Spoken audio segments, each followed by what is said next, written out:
Thank you, Gaurav. Right. Good morning, everyone. First of all, welcome to ADEX, ASEAN Data Analytics Exchange.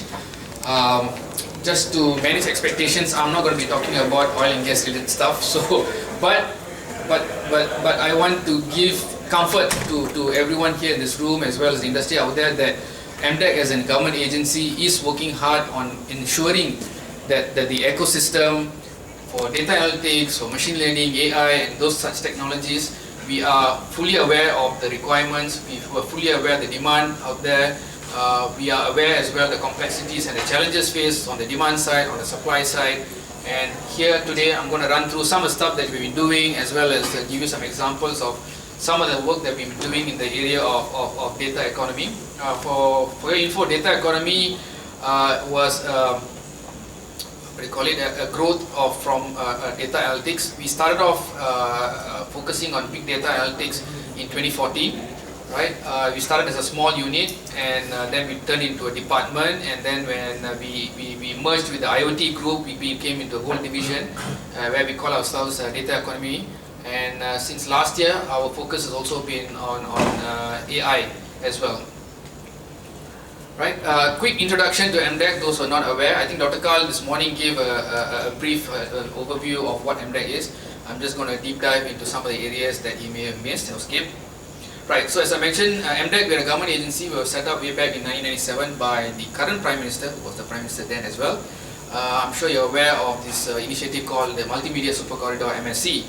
Right, so MDEC was set up as the government agency to oversee the development of MSC.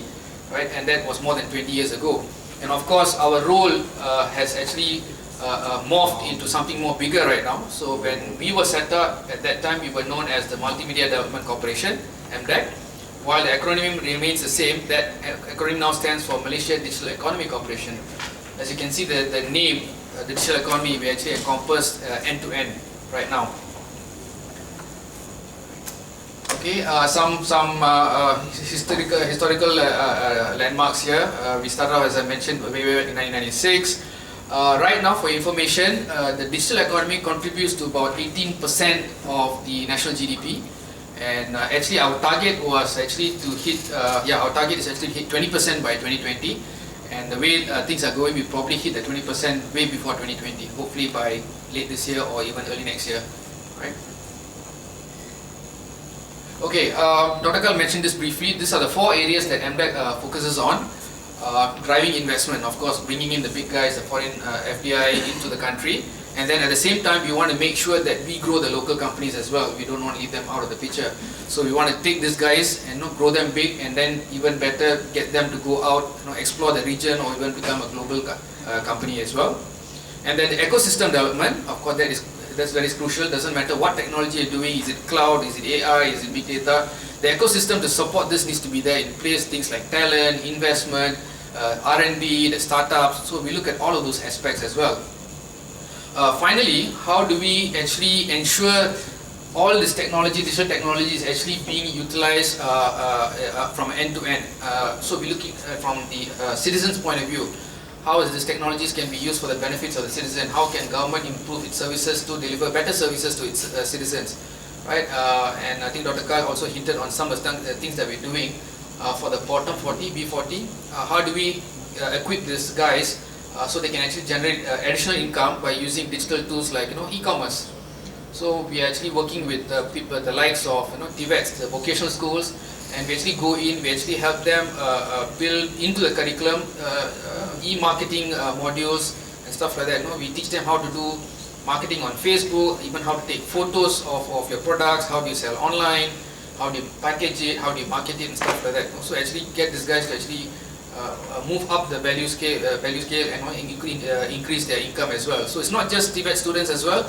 We're also looking at, as I said, the B40. How do you train the rural folks who have products where they only sell by the roadside, but how do you get good products, how do you get them to package it and sell it to the whole world using the internet? So those are some of the things that MDEC does. Right, so this is something interesting. I think it's quite relevant with what Dr. Imad shared this morning. This was a study done by McKinsey specifically for MDEC in terms of what are the opportunities by each of these industries, right? So you can see oil and gas is surprisingly on overall it's green, But if you look at the three pillars that makes up the overall aggregated score, you have the assets. Assets are basically the tools. You have the solutions, the technologies. So in that sense, right, it's a bit red. Same thing, usage. You have the tools, but is it being utilized, right? I think that can alludes to the stats given just now that out of all the data being generated, only 5% is actually being utilized. The other remaining 95% is not being utilized. And on the good side, on the labor side, that means on the human resource side, in terms of the skill sets required, alright, it seems the oil and gas industry from the human aspect side, those guys are equipped. They have, it's just the tools are not readily available and they're not being fully utilized, right? So there's actually a massive opportunity because, as you note, the share of the GDP here, I think this is from 2017 figure, so it's about 17%. If we can actually improve this, the usage of digital technology, the contribution can actually go even higher, right? Thanks. Okay, so as I mentioned to you, data economy consists of these three area technologies we're looking at: big data, AI, as well as IoT. Right? I'm sure most of you guys in this room are aware of this value chain. How do you actually maximize the value? I want to move away from it. It's a bit cool standing here. Blowing at me. Right? Okay, how do you actually get the maximum value of your data? Right? How do you start from collecting the data? How do you analyze it? And then how do you make use of the insights gained from all the data collected? There's a lot of solutions out there, right? It's just that how do you actually get around implementing it? So this is where MDEC comes into the picture. As a first step, usually potential adopters come to us because MDEC as a government agency, we are unbiased. We don't sell you solutions, right? We try to help you. So one of the outcome from that is actually the place that you hear right now, ADEX, was actually an initiative set up more than 2 years ago. It was meant to be a one-stop hub, right, of all things big data at that time. Now we are looking at IoT and AI as well. We want it to be a one-stop hub for potential adopters to come look at things like use cases, talk to data scientists, bring in their problem, bring in the data, we try to help them out. Let's say they have issues in terms of getting the right people, we help them find out what kind of training is required, then we map you with the potential training providers as well, right? So going forward, as I said, we are looking at multiple things including AI and IoT. So of course, talent remains a key pain point for any sector, any technology. So we are still working on that aspect. I'll deep dive into that shortly. Of course, promoting the technology, getting more and more companies to adopt not only the big guys but also the smaller guys, the SMEs, because we do a little bit of hand-holding, guiding them where to start, where to go, where do you need to be in a certain vertical industry and so on. Right. Okay. This is something else that MDEC is doing. I just popped in here just to show you some of the stuff that we're doing on the public sector side. As you know, the government has tons and tons of data. I think if you say oil and gas uses only 5% of data, I think the government uses even less than that. Right? We have lots of data, but we're not fully utilizing it to the maximum benefits of its citizens. So we have this initiative called Insights. We started off with the likes of the Immigration Department, Tourism Department, and a couple of other ministries and departments, where we take data that they already have, we put them into a platform, we train the government staff in order to do the analytics, and then they actually make use of the insights gained from there to deliver better services. Something I can share is, for example, immigration data. So we have a lot of entry points and exit points into and out of the country. So sometimes someone comes in one entry point and then exits in a different entry point. For now, they don't actually have a record of that, but using this data analytics, we can actually help the immigration department tracking where the guy's coming in, where the guy's going out, how long are they staying, anyone overstaying and stuff like that, right? Gives a lot of insights to them, especially on the enforcement side.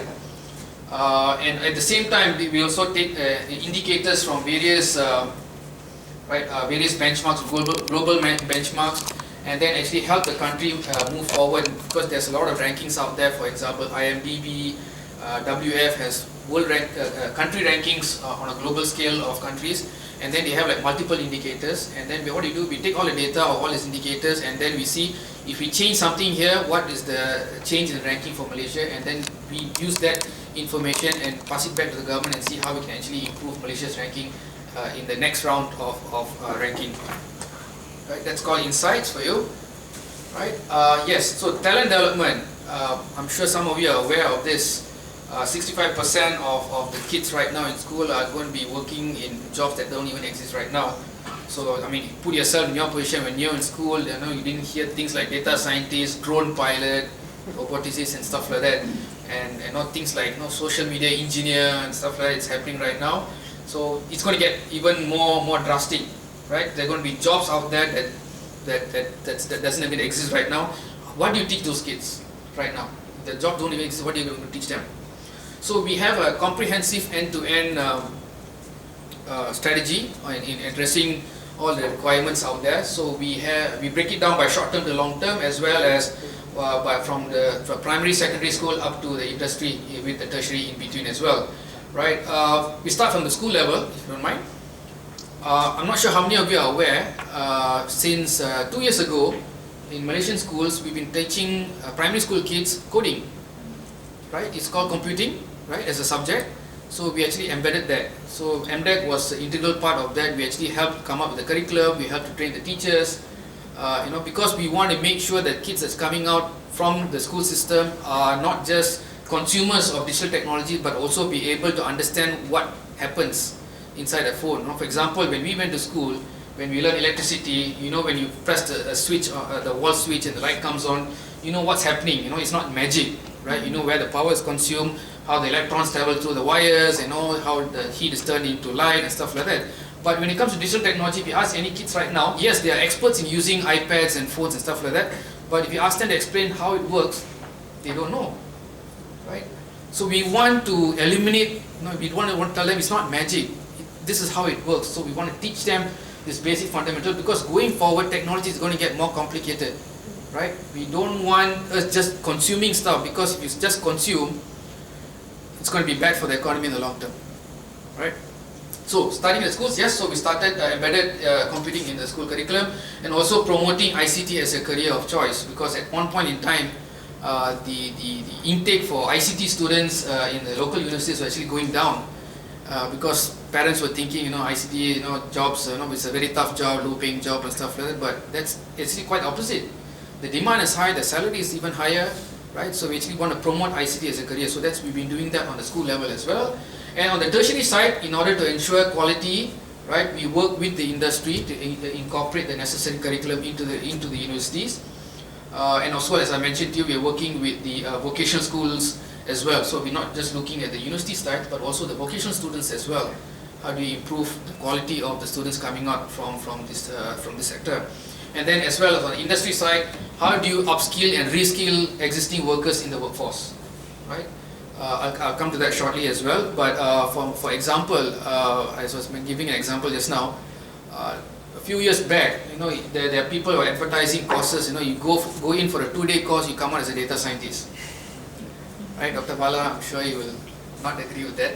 2 years, 2 years is even not enough for that. So we had this kind of things going on, because at that time big data was a big thing, it was just kicking off, and a lot of guys were taking advantage of this and offering various, I would say, the word dodgy courses. You go in, you come out as a data scientist or data engineer. So in order to ensure the quality of this, we actually came up with a national big data training framework. So for example, if you wanted to be a data engineer or a data scientist, these are the skill sets required, these are the knowledge that you require, these are the tools that you need to have knowledge in. So we actually came up with a framework, and then we worked with HRDF to actually to fund some of the training programs that was carried out. Okay, so as a country, we actually have a national target of 20,000 data professionals by the year 2020. Right now we have about 7,000 plus, I think close to 8,000. Sorry, this is a bit outdated, I should have updated this. And we're looking at, as part of the pyramid, we're looking at these three areas: data engineer, data analyst, and data scientist. Right? And same thing as we did with the overall education, we are looking at both the university side and the professional side in order to ensure the quality of the students coming out. One of the things that we did with the university is when the whole big data thing came into the picture, we worked with the universities to actually get them to start offering data analytics as a specialization for the IT or computer science students in the final year. So that took us a bit of a while, because you need to convince them, we had to show them, there's a demand coming up, you guys have to be ready, if not you'll be left out. So we spent quite some time working with the universities to actually introduce those kind of specializations. That's one. Secondly is, of course, the more easier one is actually to get them to start offering postgraduate courses in data science. right? That's the easy part actually, the masters and the PhD level. But thirdly, and even more importantly, and the one that was most difficult, to actually start getting these universities to offer data science as a module in other courses. You could be in banking, you could be in marketing, you could be even on the medical science side. Now, how do you actually get them to offer start? So we had a long conversation, and I'm happy to inform you.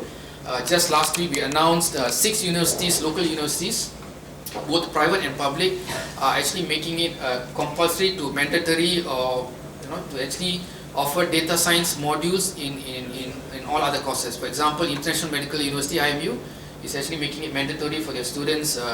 They could be doing dental or MBBS. They have to take a data analytics course as a compulsory course, right? Because as you know, data science is not just an IT thing. It cuts across. For example, you guys are here, oil and gas. It's required in any industry. It's not just an IT thing, just for information. So if we can get the guys who are coming out from, let's say, the marketing or the statistics guy or the science guy with the necessary data analytics, he's already a subject matter expert in his area. By having the necessary skill sets in data analytics and using the tools that's already out there, he can actually start contributing positively to his organization. And of course, on the professional side, we actually have a couple of programs that we have. We had, for example, a Data Star internship program, and as well as the various professional development courses I mentioned to you with the National Big Data Training Framework incorporated this. Okay, a couple of examples of use cases. As I said, as part of MDEC's role, we actually want to promote the use of all these technologies in order to convince the industry. It could be a SME or could be a MNC. We actually have to have examples. So what we do, we actually work with some certain use cases where it has a two-prong outcome, where actually it is a benefit to the country, and also we can use it as a use case to go and talk to these companies and convince them, let's see if we can do this for this industry, just imagine what it can do for you. So the first one, I think Dr. Karl also mentioned this, traffic. Traffic is a major pain point. Doesn't matter where you live, it's always a major pain point, especially if you're living in KL, right? It's never ending, it's always there, right? So how do you actually make use of data analytics and AI to improve the traffic management in KL? So we had this initiative called Malaysia City Brain. We work with multiple partners. For example, we have Alibaba Cloud as our technology platform provider, and we work closely with DBKL, of course. We can't do anything without DBKL in the picture. And we had data sources not only from DBKL but also from various partners such as Grab and Waze, as well as the traffic light management companies. Those guys who install the traffic lights, they also shared data from the traffic lights. So we had input from all these various data sources, and then we put it through this platform. And then our initial pilot stage, we had 3 areas that we were looking at. Even the current stage that we are in right now, we are looking at three major things. Analyzing the traffic condition, right? For information, DBKL has close to 1,000 CCTVs and another 1,000 plus traffic light junctions, right?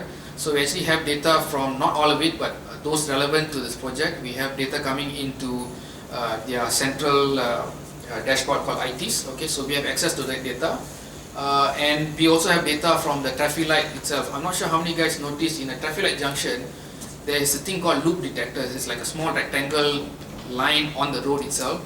It's actually a sensor at the bottom there. So it basically measures how long a car is stationary and what is the time between 2 cars. All that data is pumped into ITs, and we take all the data to analyze. And of course we take data from Waze and Grab and so on and do all the analysis.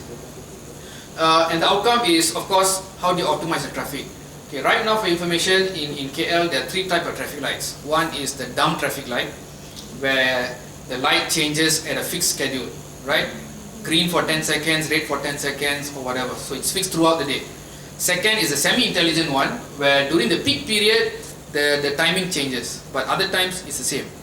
Third one is the slightly more intelligent one. Using the loop detector, you can actually adjust the green light timing based on the load on that junction. But the thing is, the intelligent part is only limited to one junction. It doesn't care what happens in the next junction or the junction before. So hence we're actually taking data from multiple junctions, taking data from Waze and Grab and all that, and then we actually came up with this overall dashboard that shows you the visual status of the whole traffic in KL. Right? And third, using the CCTV data, we actually came up with this incident detection. So for example, in a certain stretch of road, the traffic is supposed to move at like 30 to 50 kilometers an hour, but suddenly the traffic starts to crawl down or it comes to a standstill. Right now, what happens is someone needs to phone in and say there's an accident here, a car broke down here and stuff like that. And believe it or not, right now the way things happen in DBKL is they actually have a WhatsApp group between DBKL, JPJ, PDRM. Someone puts it in the group, then only everyone knows, okay, there's something happening here, let's go and sort it out. Right? That's how it is. I'm sure that's how it is in most places. It's not to say the technology is not there. Technology is easily available, but it's not being incorporated. Right? Okay, so just to keep a lookout in this. This is from a Plus. We got the video from Plus. Shortly you'll see one car crashing. I can't remember when was it. There you go. Right? So this guy crashed. Right? So on a normal, what do you call it? When a car is moving normally, you have the green thing, green box around it. But once the car starts deaccelerating, the system starts identifying there's a deacceleration happening in that place. Automatically, incident is triggered. Alert is triggered, and ITs has like as I said, about few hundred camera CCTVs going into their dashboard, but they can only view about 20 at a time. So it cycles through, each screen cycles through multiple CCTVs. So if the guy is not looking at the right screen at the right time, he will miss it. Right? But using this detection, you can straight away trigger and straight away zoom into that to that CCTV and say that something's happening, straight away alert the emergency response team and so on, if and when required. So this is right now we're still in the pilot stage. I'm sorry I can't show you the real thing right now, but this is how the dashboard looks like overall. Right? You can actually zoom into certain junctions and see how is it in that junction. If there's a CCTV, you can actually see the CCTV feed for that junction in a real-time basis. There's one more thing that I forgot to mention just now, something called the green wave.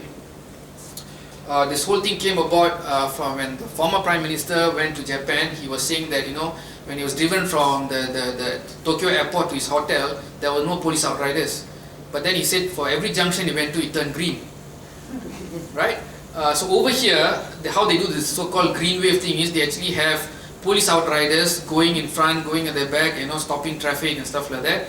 Or the other extreme part is if they know when, for example, the Agung is traveling and all that, they know the timing of his movement, they know when he's going to pass a certain junction, they actually control the traffic light from the IT center. But sometimes he gets stuck, sometimes slow, sometimes late, so it messes up the whole thing. But by using the data that we have and using the mobile app developed, so whoever is having that app in the car, so every time he approaches the junction, it turns green. Of course, open to abuse, but then this is where this is actually meant for more for emergency response team, ambulances, stuff like that, right? Not for joyrides. Okay, so there's another example that Dr. Karl mentioned. It's something called what do you call it? E-Ladang, right? How do you use big data and AI in agriculture? This is not something new, just to let you know, right? The technology has always been out there. It's just that how do you actually implement it, and better yet, how do you actually scale it, right? So I'm not sure how many of you guys know about this thing called fertigation. So right now, we just found out as well recently as well. Most of the vegetables that you guys buy is grown in a system called fertigation. So the vegetable is not actually planted on the ground; it's planted in poly bags. It's in bags, and then the watering is not done manually. They actually have small tubes going to each poly bag.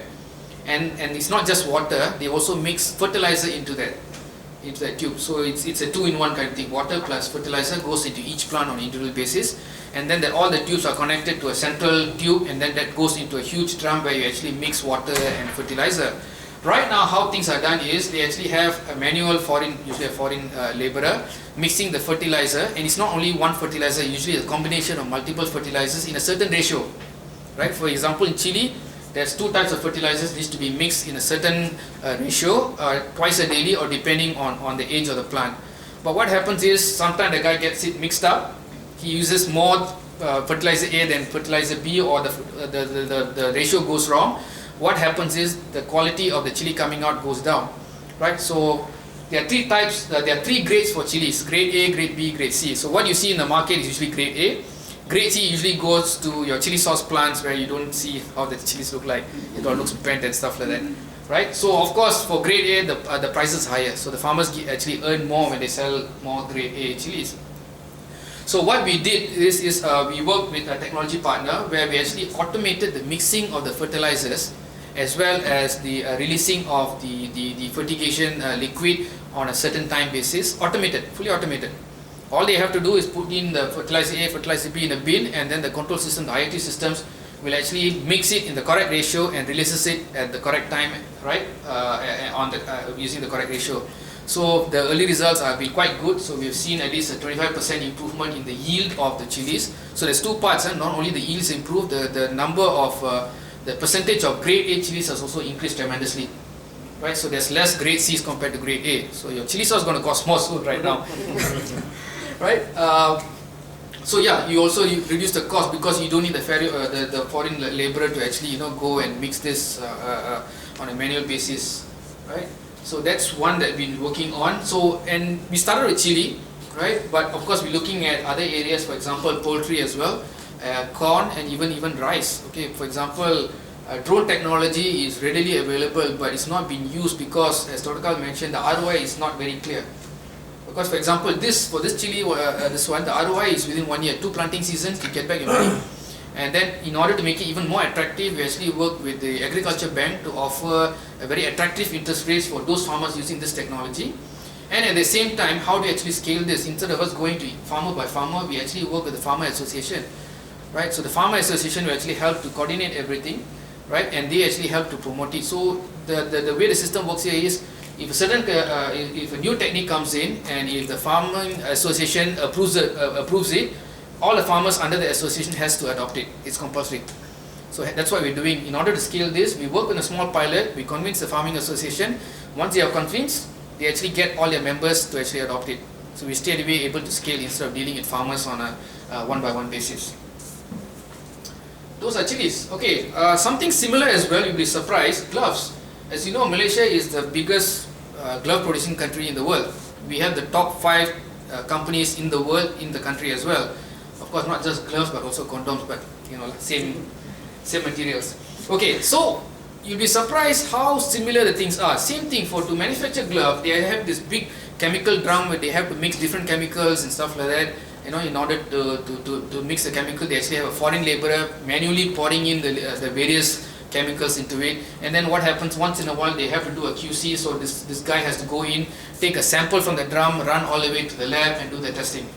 So this is where same problem is, sometimes they get the ratio wrong, sometimes the liquid is wrong, sometimes the timing is off. So hence when they do the QC and they find out it's the wrong ratio, they have to stop production, they have to dispose all the rubber glove that's already passed through using the wrong combination. So there's waste of resources and time as well. We did the same thing. We work with Top Glove, the biggest glove manufacturer in the world. We actually partnered them up with a couple of solution providers. We actually automated the mixing of those chemicals. Hence, we are able to reduce the dependency on the foreign labour 100%. You don't need foreign labourers anymore. Unplanned downtime is also down 100% because you know what the quality, because it's exactly as required. And lab testing is not required. You don't have to do lab testing every 2 hours. Just once in a while is fine. So you save time and cost there as well. So this is where using Top Glove, we actually are also reaching out to the other glove manufacturers in the country as well, right? To scale these solutions. So simple things, for example, as I mentioned to you, mixing chemicals, it's such a simple thing. Technology is there, it's just that getting these companies to adopt this, that's the hard part. Okay, so where do we go from here? So adoption, this is where actually MDEC can actually help with you guys. So those who are looking into adopting technologies like big data, AI and all that, come talk to us. We'll be more than happy to talk to you, find out your pain points, and then help you identify what are the possible solution areas that you can look at, and also try to hook you up with potential solution providers. Okay, we are, for your information, there's no KPI for me to make sales or matchmaking, right? So we just want to grow the ecosystem. We want to get more companies to adopt technology. So that's our main objective. So that's something we can do. Secondly, talent is always a pain point. You can always come and talk to us. As I said, we are, as right now in Malaysia, there are about 15 universities offering various types of data science related courses. So we can put you in touch with the right university. If you're looking for fresh graduates or even training providers on the professional side, we can also help you to hook you up with the right people. Thirdly, I think this is something quite relevant, because as I mentioned just now, you guys have lots of data, but it's not being fully utilized. But why don't you release some of the data? You have a problem, release some of the data, have a hackathon. Because that seems to be the in thing right now. Everyone's running a hackathon.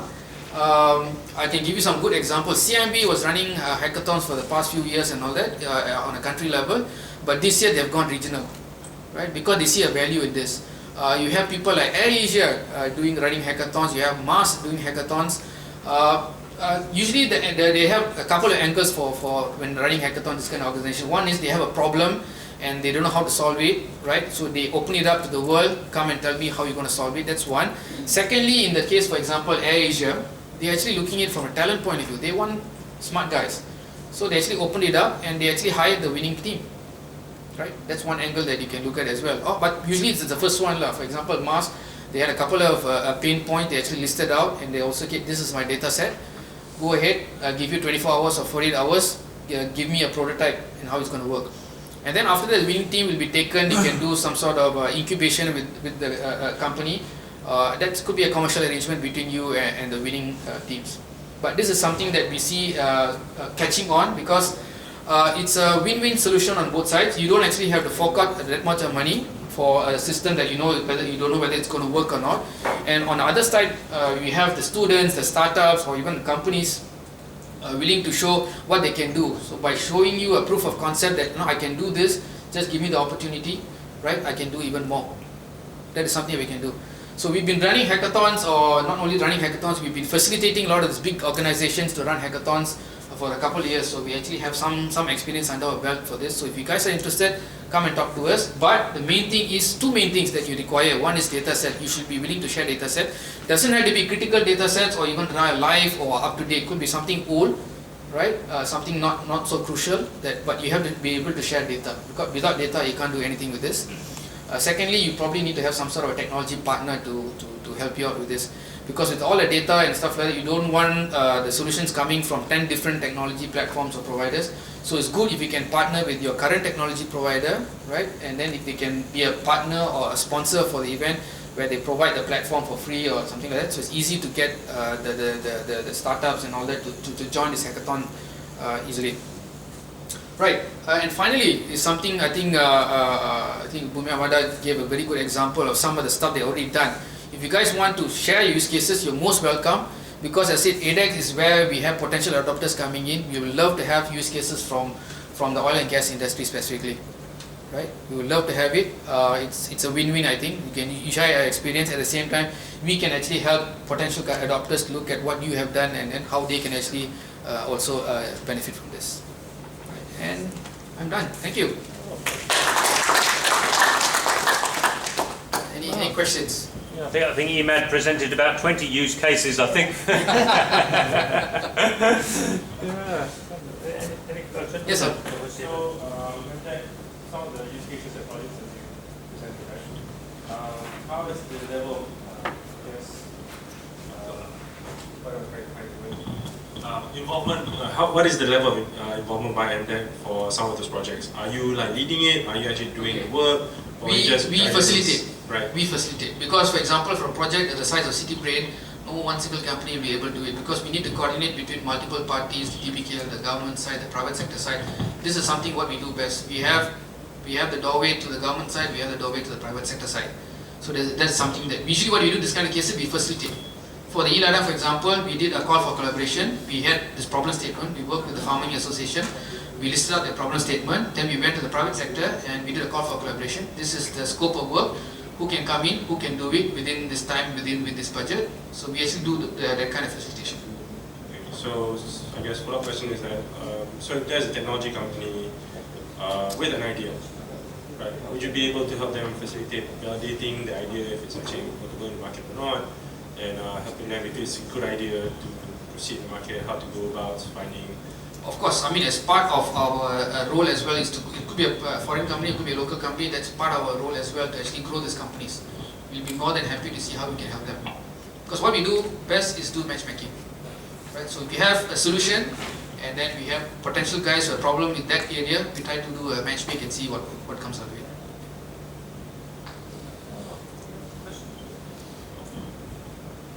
Thank you. Right. Good.